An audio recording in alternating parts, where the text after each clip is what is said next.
Hello guys, and welcome back to another video where I'm just going to be ranting about everything that's wrong with Dead by Daylight, at least from my unbiased opinion, alright? Today we're going to rant about 10 things that I hate about DBD. Wait. Before we start, don't forget to hit the subscribe button, like this video, and leave a comment down with something that you personally hate and you would like to see addressed. Let's get into it. First things first, my nemesis, something that I hate with my entire being and something that has changed over the years, and I feel like it hasn't been properly addressed or looked into properly for quite some time now, and that is hook distance. For the love of me, I do not, and I will never be capable of understanding why they decided that hooks should literally just face each other. It's like they're holding hands, or no. Maybe they wanted the survivors to not feel so lonely on the hook, so they just decided to give them like a partner or someone to look at when they're struggling on hook. We're going to get there in a second too. Because those of you that know me, basically you can kiss each other, you can hold hands, you can tell your life story to the person that's right next to you on the other hook.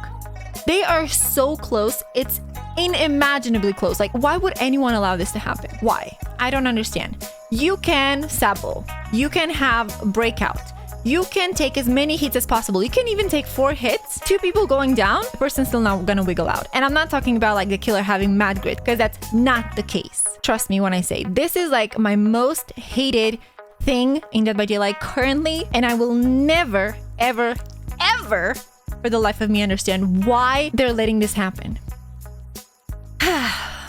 So now that we started in force, let me talk about something else that just doesn't quite sit right with me. We all love how DBD is like super pro accessibility, super pro trying to, make everybody comfortable playing the game, how they're trying to make everyone be able to play their game, right? And we love that. We love accessibility options, but that's exactly that. We love options. You're probably wondering, like, why is this like so high up on my list of things that I hate about Dead by Daylight if I love them so much? And don't get me wrong, they have done like a wonderful job with implementing accessibility options for everyone that needs it. However, what doesn't sit right with me is the fact that they have decided to force all these changes on the entire player base. It was about giving the option to someone that needed it to take that step and not smash their keyboard because they're probably having like wrist problems or anything, joints problems, or the wiggle. But the fact that they have enforced these changes on everyone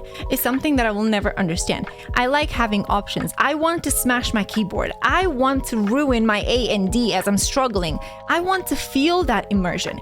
And ever since they removed that, I didn't feel as immersed as a player into the game. I didn't feel the struggle. Like, I can write my memoirs in between hitting the skill checks when I'm wiggling. To mention that, like, I was okay with the skill checks, right? But they completely took the skill out of the skill check by removing the added progress to your wiggle bar if you hit the great skill checks. Like, what's even the point? Make it automatic. It doesn't make a difference anyway. It just frustrates me. I hate it. I hate the fact that I can't choose to smash my keyboard if I want to. Now we're going to be entering the category of things that DBD Mobile has, but Dead by Daylight, the core game, doesn't.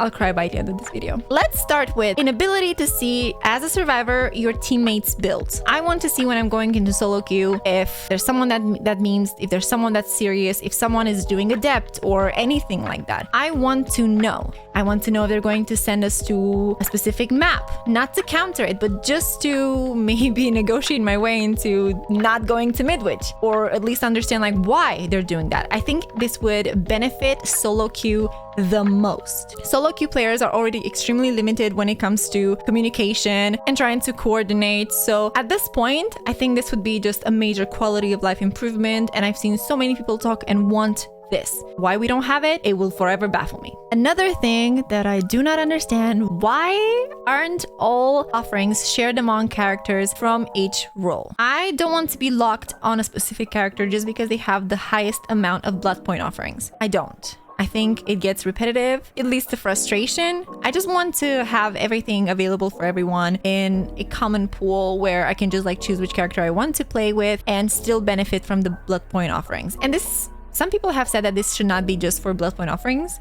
but also for luck offerings and everything else, because at this point it's just unbearable. Again, something that it looks like Dead by Daylight Mobile has, but the core game doesn't. And again, why? We're on year 8. God, and we still are missing like some of the most basic things that could facilitate so many players, especially solo queue. Because we talked about offerings, I would also like to see something of a conversion system into the future. If we're going to touch up on the offering subject, I would like to get rid of like some of my offerings, the ones that I have thousands of and I'm never going to use, especially the ones that have been time limited or tied to an event, because those ones are locked and you can't use them until the event is going to repeat itself, and you don't even know if that's going to have continuity. There's nothing that's going to be like, yeah, sure, we're going to do this for like the next 10 years. No one is going to tell you that, so it's sort of kind of like a gamble if you're going to gather more than, I don't know, 10 event offerings, something of the sort, where you could potentially destroy an offering and receive back 75% of the blood points you spent in the blood web on the offering that you're destroying. I would love to see something like that. I've also seen the suggestion of maybe 10 common offerings should give you an uncommon offering or something like that. And a lot of people are so on board with this. I don't think I've seen someone being against either the offerings being in a common pool or the conversion system. So I really don't understand why is DVD not listening? All right, and now we are arriving at number 5 on our list, and that is map offerings. And this is a controversial one because I know how much you guys love your Macmillan bones and your Azeroth keys and stuff like that. But I just, as a longtime player, I have come to the conclusion that these are not healthy for the game. They are not beneficial, and they end up being used in a toxic, abusive way. They're also meddling with the rotation system for the maps, meaning that you can end up on the same map multiple times in a row when that's supposed to not happen. So here's what I would do. Instead of the map securing you arriving on a specific map, make it so that it does the opposite. So it completely avoids the map of whose offering you just burnt. Like, imagine you don't want to go to Hawkins, so you burn an offering for Hawkins. It's fire, it's cleansing. You burn it, you break it. It doesn't mean that it's going to be favorable for you to arrive on the map. It doesn't even make sense. But again, what do I know? I only have 8,000 hours. Anyway, let's move over to things that have been ignored for for years. And when I say years, I mean all 8 of them. I do not remember when was the last time survivors have received an item. And I'm not talking about add-ons. I'm talking about items. When is the last time Dead by Daylight has come out with a brand new item for survivors? Probably in 2016. This subject is so incredibly outdated, and nobody seems to care about it. And again, here I'm not talking about the firecrackers or the party starters, things that are event specific. Yes, we did have the Blighted Serum, and we also had the Wedding Ring add-ons, but those are add-ons that have been recently added, and they're also like, some of them are events, some of them have just been like recently added. And by recently, I also mean like about 4 years ago, probably more. This entire subject is extremely outdated, and I urge the Dead by Daylight team to please create something different for survivors to use, because at this point, it's old, it's redundant, people keep playing the same things, and I think it just leads to a lot of frustration from both sides. I know I keep saying this, but this next category of things that I hate about Dead by Daylight, they are sort of tied together, but they're just so complete opposites. It's insane. So the first thing is, I don't understand why they keep making UI changes without them being a priority. For example, the new UI in the main menu is extremely lacking of a lot of things. Now, for example, you're gonna have to double click when you want to choose which side you're playing in Dead by Daylight. So you're gonna have to click on play and then choose which side you're playing,